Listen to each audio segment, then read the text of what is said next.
वंदे पुरुषोत्तमम। अद्भुत संयोग या अहेतुकी भगवत कृपा।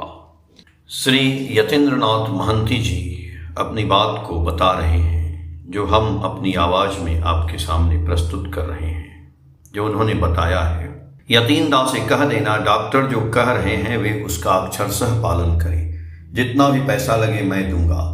यह बात टेलीफोन पर परम पूज्य बाद श्री दादा ने अपने कनिष्ठ पुत्र हमारे पूजनीय बिंटू बाबू से कही। बिंटू बाबू उस समय भुवनेश्वर सत्संग बिहार में प्रवास कर रहे थे। अब घटना की पूरी पृष्ठभूमि को समझा जाए। 24 फरवरी 2013 को दिल्ली में परम प्रेम में श्री ठाकुर जी का 125वां शुभ जन्मोत्सव आचार्य देव श्री दादा और उनके परिवार के सभी सदस्यों की उपस्थिति में अभूतपूर्व सफलता के साथ संपन्न हुआ था।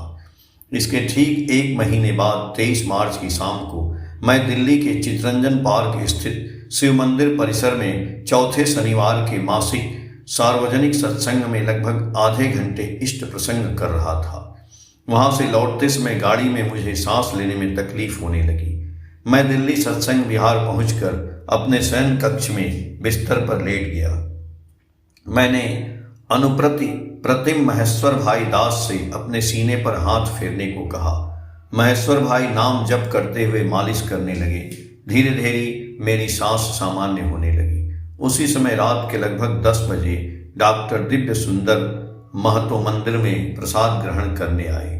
दिव्य सुंदर दिल्ली के अखिल भारतीय आयुर्विज्ञान संस्थान AIIMS के MD छात्र हैं।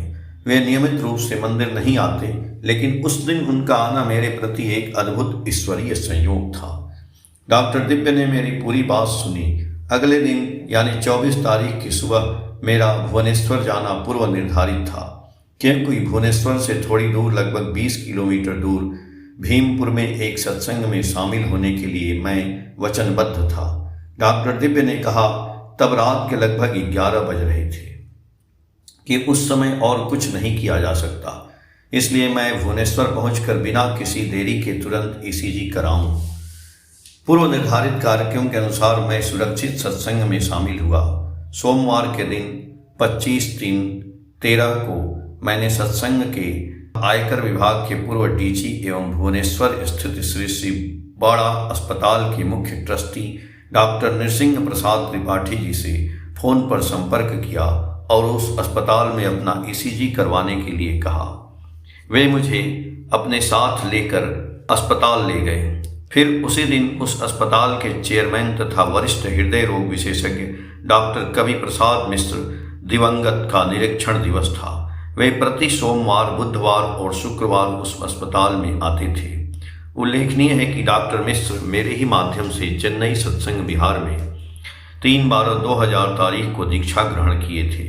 डॉक्टर मिश्र और मैंने इससे पहले राउरकेला, चेन्नई और कोलकाता में विभिन्न सत्संगों में एक साथ योगदान दिया था। वे एक साथ सुचिकित्सक, वक्ता और लेखक थे। उनकी उपस्थिति में मैंने ECG कराया। रिपोर्ट से पता चला कि मेरी धमनी यानी आर्टरी में 89% ब्लॉकेज है। मुझे तुरंत एंजियोप्लास्टी कराने की आवश्यकता थी। उन्होंने मुझे अपने सभी काम रोककर आराम करने की सलाह दी, लेकिन एक शुभचिंतक के रूप में उनकी उस दिन की सलाह के लिए मैं मानसिक रूप से तैयार नहीं था, क्योंकि उस दिन शाम को भुवनेश्वर से 140 किलोमीटर दूर एक गांव परजंग में सत्संग का कार्यक्रम पूर्व निर्धारित था। डॉक्टर मिश्र को यह न बताकर नृसिंह त्रिपाठी जी से सलाह कर मैं कार से सुरक्षित रूप से उस सत्संग में शामिल होने चला गया। उल्लेखनीय है कि उस सत्संग के आयोजक मेरे अनुज प्रतिम और अनुरागी सत्संग के सह प्रांतीय प्रमुख डॉक्टर सत्य स्वरूप त्रिपाठी थे। डॉक्टर त्रिपाठी चंडीगढ़ PGI के एसोसिएट प्रोफेसर हैं। एक डॉक्टर के घर में सत्संग का कार्यक्रम होने के कारण मेरे लिए किसी खतरे की आशंका नहीं थी। सत्संग सफलतापूर्वक संपन्न हुआ। डॉक्टर त्रिपाठी के दिवंगत पिताजी के श्राद्ध के अवसर पर इस सत्संग का आयोजन हुआ था। रात में स्थानीय डाक बंगले में मेरे रुकने की व्यवस्था की गई थी। तब मैंने डॉक्टर त्रिपाठी को अपनी सुबह की ECG रिपोर्ट दिखाई। वे आश्चर्यचकित हो गए और अगले दिन भुवनेश्वर के हार्ट टेक अस्पताल में मेरी एंजियोग्राफी कराने के लिए कहा। उस दिन डॉक्टर त्रिपाठी और मैं कार से भुवनेश्वर आ गए। हाईटेक अस्पताल के कार्डियोलॉजिस्ट डॉक्टर वन बिहारी मिश्र डॉक्टर त्रिपाठी के सहपाठी, सहकर्मी और छात्र जीवन से ही मेरे अनुरागी थे। डॉक्टर मिश्र ने तुरंत मेरी एंजियोग्राफी करवाकर एंजियोप्लास्टिक करवाने की सलाह दी। आचार्य देव सिसिदादा की अनुमति और आशीर्वाद के बिना मैं कुछ नहीं करूँगा, यह बात मैंने उन्हें बताई। डॉक्टर मिश्र भी एक निष्ठावान सत्संगी थे, इसलिए वे भी मेरे प्रस्ताव पर सहमत हो गए। उसी समय पूजनीय बिंकी बाबू ने टेलीफोन के जरिए आचार्य देव सिसिदादा के उपरोक्त निर्देश प्राप्त किए थे। महेश्वर दास और सुशांत महंती जाजक तब देवघर में उपस्थित थे और मेरी स्थिति के बारे में आचार्य देव सिसिदादा से निवेदन किए थे। उल्लेखनीय है कि पूजनीय बाबाई बाबू ने उनके माध्यम से यह खबर पाकर कहा था, यतीमदा को बता दो बहुत काम बाकी है, शीघ्र स्वस्थ होकर लौट आए। उधर बाद में मैं और डॉक्टर वन बिहारी मिश्र भुवनेश्वर सत्संग बिहार आए और पूजनीय बिंकी बाबू को प्रणाम किया। उन्होंने परम पूज्यपाद सिसिदादा के आशीर्वाद की बात विस्तार से बताई। तदनुसार अगले दिन 27/3/13 मैं अपनी सभी रिपोर्ट लेकर प्राथमिक परामर्शदाता डॉक्टर कवि प्रसाद मिश्र को श्री बर्ला अस्पताल में दिखाया।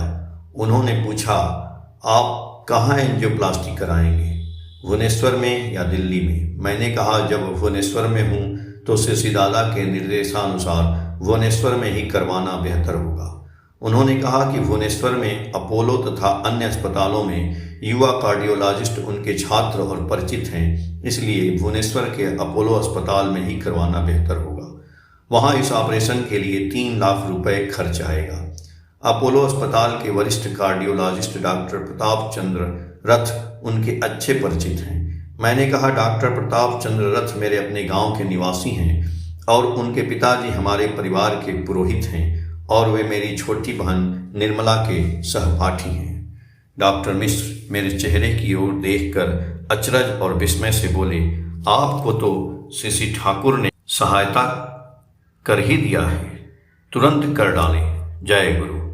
यहाँ उल्लेखनीय है कि डॉक्टर प्रताप चंद्र रथ हैदराबाद अपोलो अस्पताल में पदस्थ हैं और उसी सिलसिले में भुवनेश्वर अपोलो अस्पताल में प्रति माह 2 बार आते हैं। इस बीच मेरे जेठ जी, बड़े ताऊ जी गजेंद्र नाथ डॉक्टर रथ के साथ फोन पर संपर्क करते हैं। डॉक्टर रथ अगले शुक्रवार 29/3/13 भुवनेश्वर अपोलो अस्पताल में मेरा एंजियोप्लास्टी करने की इच्छा व्यक्त करते हैं। मैं आश्वस्त हुआ। तदनुसार निर्धारित तिथि पर अपोलो अस्पताल में प्राथमिकता के आधार पर मेरा एंजियोग्राफी और एंजियोप्लास्टी डॉक्टर रथ के माध्यम से सफलतापूर्वक संपन्न हुआ। उस अस्पताल के चीफ अकाउंटेंट श्री विष्णु चरण दास मेरे अनुरागी और श्रद्धा पात्र हैं। उनके पास से पता चला कि इस ऑपरेशन के लिए उक्त अस्पताल का पैकेज 3 लाख रुपए था, जिसमें से डॉक्टर का पारिश्रमिक 40,000 रुपये था और जो स्टेंट मेरी धमनियों में आर्टरी लगाया गया वह अत्यंत कीमती कंपनी का था, जिसकी कीमत 1,35,000 रुपये थी। डॉक्टर रथ ने अपना पारिश्रमिक तो लिया ही नहीं, बल्कि उनके निर्देश पर उक्त कंपनी ने वह स्टेंट मुफ्त में प्रदान किया। यह सब परमपिता की असीम दया और सिसिदादा का आशीर्वाद है। दवाइयों और अस्पताल में रहने का खर्च मात्र 54,000 रुपये देना पड़ा था। स्थानीय कई नए और पुराने दादा व माताओं ने मुझे अस्पताल में देखने जाकर स्नेहपूर्वक इस धन की व्यवस्था की थी। मेरी इस आकस्मिक बीमारी की खबर किसी ने सोशल मीडिया पर भी डाल दी थी। उसमें विभिन्न स्थानों से लोगों ने मेरे शीघ्र स्वस्थ होने की कामना की थी। मुझे 31/3/13 को अस्पताल से छुट्टी मिल गई। इस प्रकार 23 से 31 मार्च, एक सप्ताह के भीतर पूरे घटनाक्रम का सुखद अंत परमेश्वर और सिसिदादा के असीम आशीर्वाद से संभव हुआ। इस लेख में संख्याओं द्वारा चिन्हित अंश केवल एक सप्ताह की गतिविधियों में अद्भुत संयोग की घटनाओं को दर्शाते हैं। इस समयोपयोगी अकल्पनीय अद्भुत संपर्क को ईश्वरीय दया के बिना किसी अन्य तरीके से समझाया नहीं जा सकता। जीवन के विभिन्न क्षेत्रों में विशेषकर सही समय पर ऐसे संपर्क का कितना महत्व है, इसे शब्दों में व्यक्त नहीं किया जा सकता।